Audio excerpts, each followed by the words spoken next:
चुनाव यात्रा powered by Mangaldeep. प्रार्थना की महक, प्रार्थना के बाद भी। ललन टॉप की चुनाव यात्रा फिलहाल असम के धुबरी जिले में है। धुबरी एंड ऑफ रोड की तरह है। एक तरफ से ज़मीन का सिरा ब्रह्मपुत्र नदी का किनारा बन जाता है और उसके आगे फिर कुछ नहीं है। अगर आपको ब्रह्मपुत्र के दूसरे किनारे पे जाना है तो आपके पास कोई साधन नहीं है, इकलौता साधन है नावों का। और इस वजह से धुबरी का विकास काफ़ी दिनों से ठहरा हुआ था। इस चीज़ का इलाज या कहिए कि समाधान ढूंढ लिया गया है। आप अब स्क्रीन पे देखेंगे, ये वो स्ट्रक्चर है जो जब बन जाएगा तब ये किसी नदी पे बना हिंदुस्तान का सबसे लंबा पुल होने वाला है। ये धुबरी फुलबारी सेतु है और ये असम के धुबरी को मेघालय के फुलबारी से जोड़ने वाला है। जब बन जाएगा तब ये 19 किलोमीटर लंबा प्रोजेक्ट होगा। 4 लेन रोड जाने वाली है। जो अभी 127 बी NH आता है और धुबरी आके ख़त्म हो जाता है, वो इसी पुल के ऊपर से जाएगा मेघालय।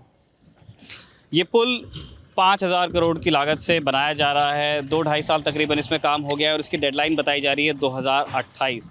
हम बहुत दूर तक के जाके इस पुल का काम देख कर के आए हैं। अभी इलेक्शन सीज़न है, अभी भी काम चल रहा है, लेकिन वर्किंग सीज़न यहाँ पे थोड़ा कम इनको मिलता है क्योंकि यहाँ पे बारिश खूब होती है। इसीलिए जिन हिस्सों तक के ट्रक्स नहीं पहुँच पाते हैं वहाँ तक जाने के लिए इस तरह के लोहे के ब्रिजेस बना दिए गए हैं।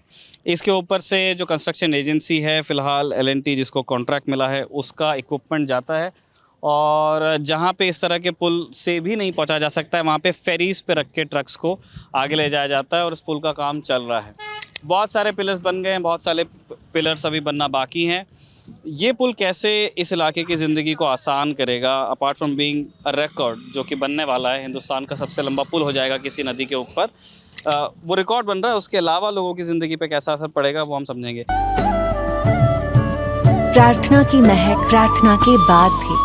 सर आपका नाम क्या है? मेरा नाम सर उस्मान गनी है। अच्छा सर, ये प्रोजेक्ट कब से बन रहा है और कितना इंतज़ार था आपको इस पुल का? इस पुल का तो इंतज़ार धुबरीवासी को बहुत दिन से थे। आपको शायद पता होगा 2012 में यहाँ पर एक फेरी दुर्घटना हुआ था जिसको मैंडेटरी फेरी एक्सीडेंट कहा जाता है। तो उस एक्सीडेंट में बहुत सारे बच्चे, बूढ़े आदमी, महिलाओं की मौत हुई थी। उसके बाद धुबरी की लोगों ने मांग की है। हमारे उस टाइम का भी MP बद्रुद्दीन आजम साहब थी, तो उनको बोला गया कि हमारी धुबरी और जो मतलब नॉर्थ बैंक और साउथ बैंक की जो कनेक्टिविटी है इसके लिए एक अच्छे से एक पुल होना चाहिए। उसी के डिमांड से बद्रुद्दीन आजम साहब ने पार्लियामेंट में ये बात उठाई कि धुबरीवासी के लिए एक ब्रिज होना चाहिए, क्योंकि हमारी जो लगभग धुबरी का जो ट्रेड होता है साउथ बैंक के साथ, वो सारे ट्रेड बोट से ही होता है। हर दिन मतलब बहुत पैसे की आमदनी होता है। जो साउथ बैंक के लोग यहाँ से चीज़ खरीद करके लेके जाते हैं, वो बोट से ही लेके जाते हैं। तो बोट में बहुत दिक्कत होता है, कभी अब का तूफ़ान आ गया तो उसमें नुकसान होता है। इसलिए इस ब्रिज का इंतज़ार हम लोगों को बहुत दिन पहले से थे, लेकिन जब इस ब्रिज का काम स्टार्ट हो गया था तब धुबरीवासी की लोगों ने में एक उत्साह बढ़ी कि अभी हमारी जो प्रॉब्लम इतने दिन से चली थी उस प्रॉब्लम का समाधान अब होने जा रहा है। तो हम बहुत खुश हैं। अगर इस ब्रिज लगभग 2027-28 तक यह कंप्लीट इनॉग्रेशन हो जाएगा। उसके बाद हमारी जो जर्नी होता है धुबरी से मेघालय तक, इसका लगभग 6 to 8 घंटा कम हो जाएगी। 6 से 8 घंटा बजे। अभी दादा जैसे अगर बोट से जाना है यहाँ नॉर्थ बैंक से साउथ बैंक तो कितना टाइम लग जाता है? या अभी फुलबारी जाने में तकरीबन बोट से 4 घंटा लगता है। 4 घंटे? हाँ, सिर्फ ब्रह्मपुत्र को पार करने में? ब्रह्मपुत्र को पार करने के लिए। और ये छोटा मोटा चौर तो उस साइड में है ही। मतलब इस ब्रिज के पहले एक ही रूट था, वो बोट से। उसके अलावा कुछ रास्ता हमारे पास नहीं था। या फिर ग्वालपारा होकर के? ग्वालपारा होकर वहाँ से घूम के जाना पड़ता था। उसमें कितना? उसमें बहुत टाइम लगते थे, मतलब 10-12 घंटा लगते थे साउथ बैंक जाने। हाँ। मतलब धुबरी में ही जाना है अगर तो 8 घंटा लगता है। धुबरी मतलब मेघालय की फुल। हाँ, मेघालय की तरफ जो मतलब साउथ बैंक में भी धुबरी की 2 कॉन्स्टिट्यूएंसी है। हाँ, उसकी बहुत टाइम लगता है।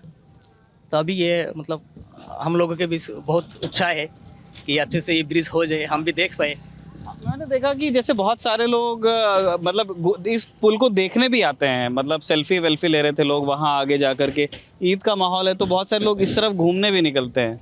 हमारे यहाँ अभी ये फेस्टिवल की तरह मनाया जा रहा है। जिस भी फेस्टिवल होता है धुबरी जितने मतलब बच्चे लोग जितने होते हैं शाम को आ जाते हैं कि चलो ब्रिज देखने जाते हैं।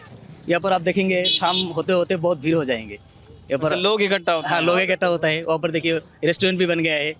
अच्छा, आगे कंस्ट्रक्शन साइट पे आगे ये बता रहे हैं कि रेस्टोरेंट बन गया है और वहाँ पे लोग इकट्ठा होकर खाना पीना खाते हैं। ब्रिज के सेगमेंट्स में जा कर के वो तस्वीरें वगैरह खिंचाते हैं। तो ये है, लोगों को जब बहुत लंबी कोई पुरानी मांग उनकी पूरी होती है जिससे उनको ऐसा लगता है कि उनका जीवन जुड़ा होता है, तो वो उसके हर स्टेज में शामिल होते हैं। ये जो आम देसी आदमी होता है हिंदुस्तान का, उसकी ये बड़ी खूबी होती है, चाहे कोई रेलवे लाइन हो, चाहे कोई पुल हो, कोई टनल हो, उसे उसको बनते देखना भी बहुत अच्छा लगता है। जैसे अभी एक परिवार वहाँ पे खड़ा है, वो इस पुल को देख रहे हैं, इस पुल को बनते देखने का सुख वो ले रहे हैं। ये है एक वजह। वैसे दादा मुझे ये भी लगती है कि बहुत सारे लोग आ रहे हैं, अच्छी बात है, विकास हो रहा है, लोग उसको देखना चाहते हैं। क्या ऐसा पब्लिक प्लेसेस की कमी है धुबरी में?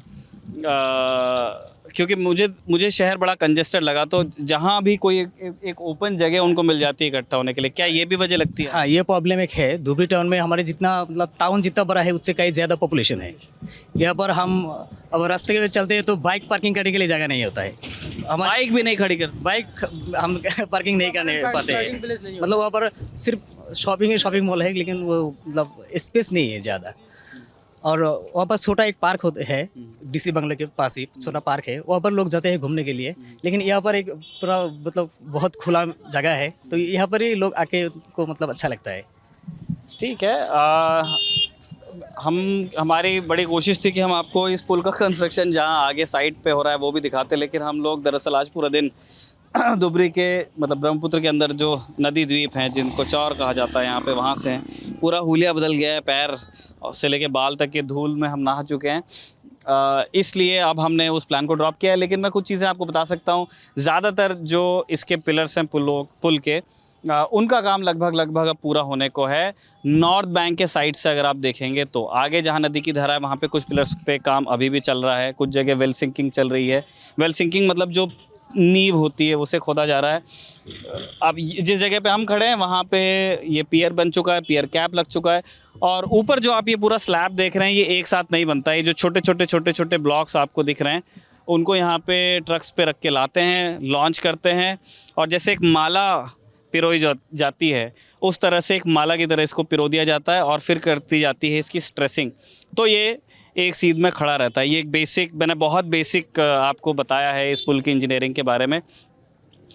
लेकिन ये तो इंजीनियरिंग पार्ट हुआ, जो लोगों के अंदर खुशी है वो आप देख ही रहे हैं। इस तरह की छोटी मोटी खुशियाँ जो लोगों की हमको दिखती जाती हैं फील्ड पे, उनको आप तक लाने का प्रयास जारी रहेगा। उन सबको अगर आप देखना चाहते हैं तो दिल्ली ऑन टॉप के साथ में बने रहिए। प्रशांत के साथ मैं हूं निखिल धुबरी से, और आप देखते रहिए दिल्ली ऑन टॉप की चुनाव यात्रा।